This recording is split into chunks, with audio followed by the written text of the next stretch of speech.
L'arte di Michele potrei definire un'arte monumentale, a parte l'aspetto diciamo, della dimensione dell'opera in generale. Ricorda un po', diciamo, l'architettura, i monumenti del passato, ecco, da questo punto di vista. La filosofia di Michele è molto chiara, concordo sul fatto che bisogna vivere la contemporaneità, cioè l'arte se è contemporanea deve vivere quello che è il momento, diciamo, storico in cui si trova a vivere, ad agire. Pensando ai prodotti contemporanei, le industrie producono prodotti contemporanei ed è un connubio perfetto con l'arte. Rivestire una propria opera monumentale con un prodotto contemporaneo, industriale. Non resta che cercare le aziende.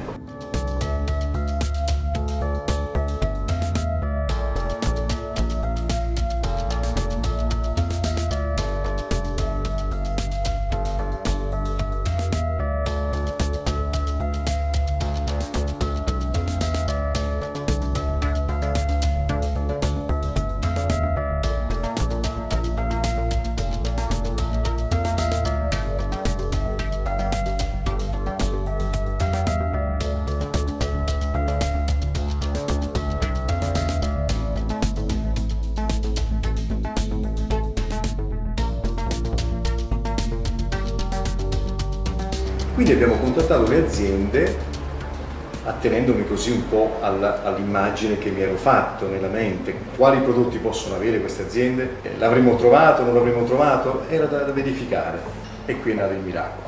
Insomma, ho visto dei materiali straordinari.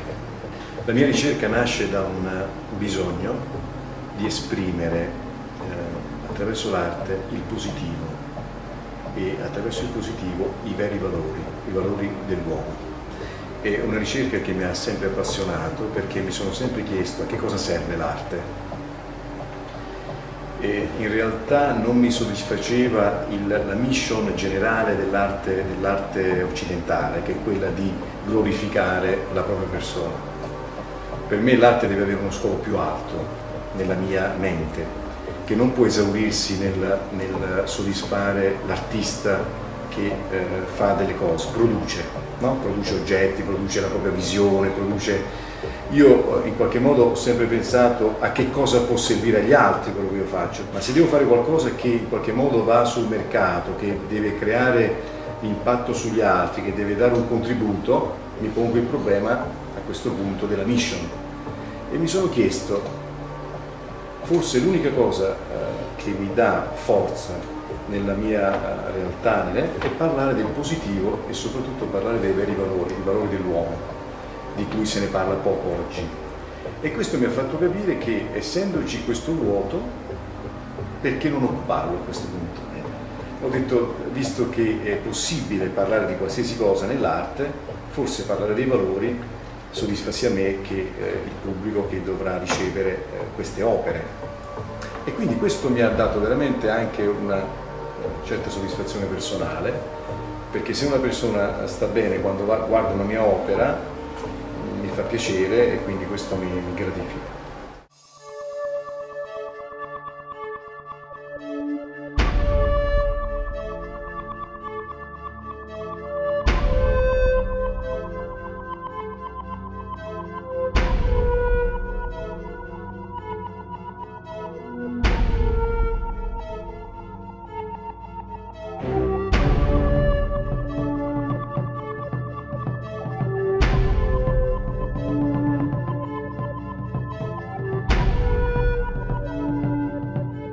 Quando ho pensato a dare una forma ai valori, ho pensato a delle forme simboliche, perché non puoi usare il figurativo per rendere qualcosa diciamo, di molto, un concetto molto alto, perché si umanizza troppo l'immagine, quindi devi usare immagini stilizzate, immagini in qualche modo schematiche. Per esempio in un moleificio, dove uno immagina delle molle tonde, tutte uguali, eccetera, mi sono trovato di fronte a una molla sbagliata che ho visto per caso e quella era il mio prodotto estetico per rivestire una grande opera. E quando ho chiesto al proprietario, ma questa molla qui che cos'è? Mi ha detto guarda che questo è un errore perché fatte in un certo modo invece servono quelle tonde. E ho detto ma questo errore si può riprodurre? E certo lo possiamo riprodurre. Allora questa è la molla che mi interessa.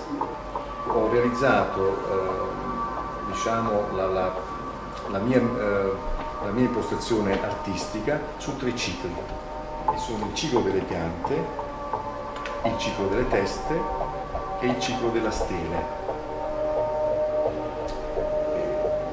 Perché 3 cicli?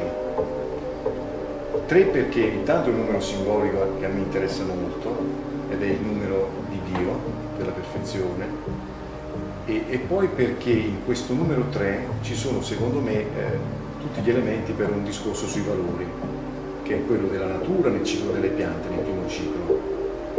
Nel ciclo delle teste c'è i valori dell'uomo, quindi la famiglia, la coppia, eccetera.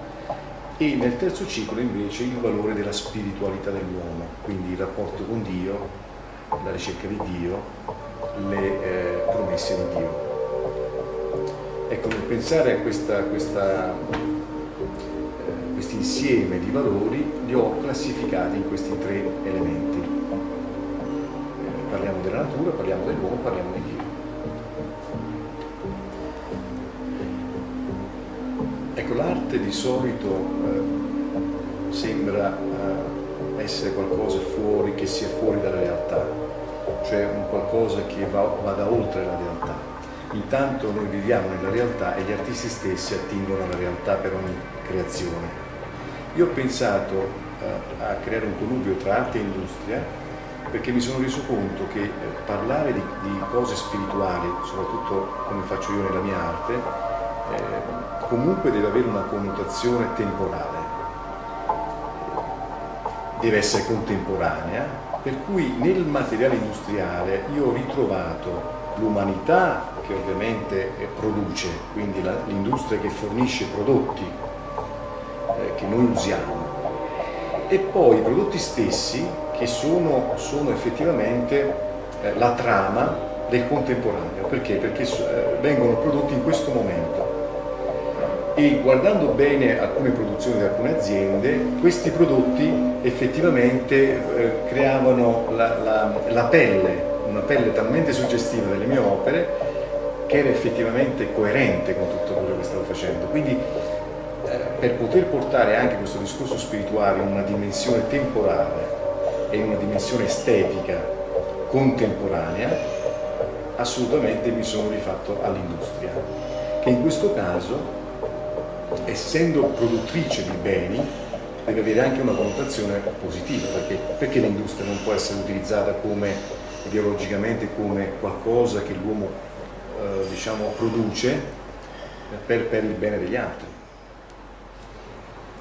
Ho pensato di realizzare una mostra con tutte queste opere costruite con questi materiali straordinari. La cosa più spontanea quando si fanno dei pensieri sulle opere è quella di realizzarle e poi mostrarle. Senza fare mostra è impossibile, insomma, fare arte, no? Quindi bisogna mostrare. E allora questo progetto ha avuto come fondamento una mostra molto particolare, vedendo insieme l'arte con l'industria, quindi invitando anche le aziende che hanno fornito questo materiale non solo a fornire il materiale ma a essere anche presenti a questo avvenimento importante e quindi a creare questa sinergia tra di noi, una sinergia che in qualche modo deve suggestionare sia il campo dell'arte che il campo dell'industria. Ecco perché una mostra, ci vuole una mostra, la mostra è importante, ci deve essere.